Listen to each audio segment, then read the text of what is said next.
একটু ভেবে দেখুন তো, পৃথিবীতে কি সবাই সমান ভাগ্য নিয়ে জন্মায়? একদম না, তাই না? কেউ জন্মায় রাজপ্রাসাদের মতো বিশাল বাড়িতে, আবার কেউ এমন এক জরাজীর্ণ ঘরে যেখানে প্রতিদিনের একবেলা খাবার জোটানোও যেন এক অসম্ভব লড়াই। কিন্তু মানুষের জীবন কি শুধুই তার জন্মগত ভাগ্যের ওপর নির্ভরশীল? আজকের এই আলোচনায় আমরা রিয়াদ নামের এক ছেলের সত্যিকারের জীবনের গল্পে ডুব দেব। এটি এমন এক গল্প যা প্রমাণ করে যে অন্ধকার থেকে আলোতে আসা শুধু সম্ভবই নয়, বরং অটুট বিশ্বাস আর হাড়ভাঙ্গা পরিশ্রম মানুষের ভাগ্যকে পুরোপুরি বদলে দিতে পারে। কিভাবে চরম দারিদ্র্যকে জয় করে এই ছেলেটি একদিন তার পুরো গ্রামের সবচেয়ে ধনী আর সম্মানিত মানুষে পরিণত হয়েছিল, চলুন সেটাই আজ আমরা বিশ্লেষণ করে দেখি। শুরুতেই খুব গভীর একটা প্রশ্ন আমাদের সামনে চলে আসে। সবাই তো আর সমান ভাগ্য নিয়ে জন্মায় না, কিন্তু কঠোর পরিশ্রম কি সত্যি সেই ভাগ্যকে বদলাতে পারে? আমরা তো প্রায় চারপাশের কঠিন পরিস্থিতি দেখে হতাশ হয়ে পড়ি, তাই না? কিন্তু এই প্রশ্নটাই আমাদের রিয়াদের জীবনে নিয়ে যায়। একদম শূন্য থেকে শুরু হওয়া তার এই অবিশ্বাস্য পথচলা আমাদের দেখাবে যে অদম্য ইচ্ছাশক্তি থাকলে পাহাড় সমান বাধাকেও কিভাবে হার মানানো যায়।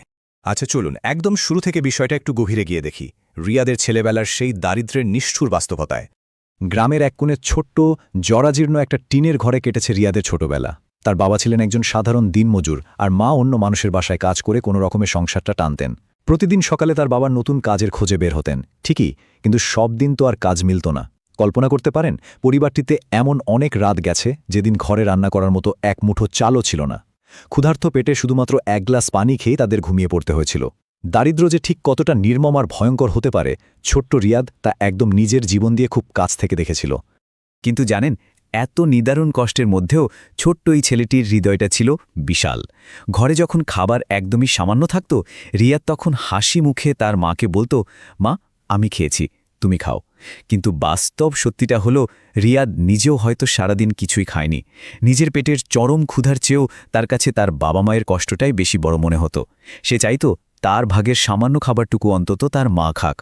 পড়াশোনায় কিন্তু রিয়াদ অত্যন্ত মেধাবী ছিল, তবে তার পায়ে ঠাকা ছেঁড়া জুতো আর বারবার সেলাই করা পুরনো ব্যাগটা ছিল দারিদ্র্যের নীরব সাক্ষী। স্কুলে একবার এক নির্মম মুহূর্তের সৃষ্টি হল। শিক্ষক যখন সবার কাছে স্কুল ফি জমা দিতে বললেন, রিয়াদের মুখটা ভয়ে শুকিয়ে গিয়েছিল। কারণ তার ঘরে তখন একবেলা খাবারের টাকাই নেই, স্কুল ফি তো অনেক দূরের স্বপ্ন। পরের দিন ক্লাসে সবাই যখন ফি জমা দিচ্ছিল, রিয়াদ কেবল চুপচাপ মাথা নিচু করে দাঁড়িয়েছিল। শিক্ষক যখন তাকে টাকার কথা জিজ্ঞেস করলেন, তখন পুরো ক্লাস তাকে নিয়ে হাসাহাসি শুরু করল। একজন তো উপহাস করে বলেই বসল, আরে ও তো গরিব, ওর কাছে টাকা কোথায় থাকবে? সবার এই হাসাহাসি আর প্রকাশ্য অপমানে রিয়াদের চোখ দিয়ে সেদিন পানি চলে এসেছিল। আর ঠিক সেই মুহূর্তেই সে মনে মনে একটা কঠিন প্রতিজ্ঞা করেছিল, একদিন সে অনেক বড় হবে। এরপর কিন্তু গল্পটা আরও কঠিন মোড় নেয়। শুরু হয় প্রতিকূলতার বিরুদ্ধে তার ঘুরে দাঁড়ানোর এক কঠিন সংগ্রাম। রিয়াদের জীবনে যেন বিপদের শেষ ছিল না। হঠাৎ একদিন কাজ করতে গিয়ে তার বাবা গুরুতর অসুস্থ হয়ে পড়েন। ডাক্তার পরিষ্কার জানিয়ে দেন, দ্রুত চিকিৎসা না করালে অবস্থা নিয়ন্ত্রণের বাইরে চলে যাবে। কিন্তু এত টাকা তারা কোথায় পাবে? নিরুপায় হয়ে রিয়াদের মা তার নিজের কানের দুলজোড়া বিক্রি করে দেন। এরপরেও কিন্তু চিকিৎসার পুরো টাকা জোগাড় হয়নি। মায়ের শখের গয়না বিক্রির এই ঘটনাটি রিয়াদের জীবনের একটা অত্যন্ত কষ্টদায়ক টার্নিং পয়েন্ট ছিল। সেদিন সে প্রথমবারের মতো খুব গভীরভাবে বুঝতে পারে যে গরিব হওয়াটা কতটা নির্মম আর অসহায় এক বাস্তবতা। আর এই রুটিনটাই চমৎকারভাবে আমাদের দেখিয়ে দেয় রিয়াদের অকল্পনীয় অধ্যবসায়। বাবার অসুস্থতার পর সে সিদ্ধান্ত নেয় পড়াশোনার পাশাপাশি সে নিজেও এখন থেকে কাজ করবে। একদম ভোরে উঠে সে মানুষের বাড়ি বাড়ি পত্রিকা বিলি করত, দুপুরে স্কুলে ক্লাস করত, বিকেলে স্কুল শেষে ছুটে যেত একটি চায়ের দোকানে কাজ করতে, আর রাতে বাসায় ফিরে ক্লান্ত শরীর নিয়েই আবার পড়তে বসত। পড়তে পড়তে কত রাত যে বইয়ের উপর মাথা রেখেই সে ঘুমিয়ে পড়েছে তার কোনো হিসাব নেই। কিন্তু এত কিছুর পরও সে কখনোই হাল ছেড়ে দেয়নি। গ্রামের অনেকেই রিয়াদকে নিয়ে পেছনে হাসাহাসি করত। তারা বলতো, এই গরিব ছেলে বড় হবে, এটা একটা হাস্যকর স্বপ্ন। কিন্তু এক রাতে পড়তে বসে রিয়াদ দেখল তার মা অন্ধকারে বসে চুপচাপ কাঁদছেন, কারণ তিনি তার সন্তানের জন্য কিছুই করতে পারছিলেন না। তখন রিয়াদ মায়ের হাতটা শক্ত করে ধরে অত্যন্ত দৃঢ়তার সাথে বলেছিল, একদিন সব বদলে যাবে মা, আমি কথা দিচ্ছি। তার এই কথাটাই যেন তাকে সামনের দিকে এগিয়ে যাওয়ার সবটুকু শক্তি জুগিয়েছিল। এরপরই আসে রিয়াদের জীবনের সবচেয়ে বড় সুযোগটা, শহরে একটি বৃত্তি পরীক্ষা। একদিন স্কুলে একটা বড় ঘোষণা আসে, শহরে গরিব কিন্তু মেধাবী ছাত্রদের জন্য একটি বিশেষ বৃত্তি পরীক্ষা হবে। যে প্রথম হবে সে সম্পূর্ণ বিনামূল্যে পড়াশোনার সুযোগ পাবে। রিয়া দিনরাত এক করে প্রস্তুতি নিতে শুরু করে, কিন্তু পরীক্ষার দিন শহরের দৃশ্যটা ছিল রীতিমতো ভীতিজনক।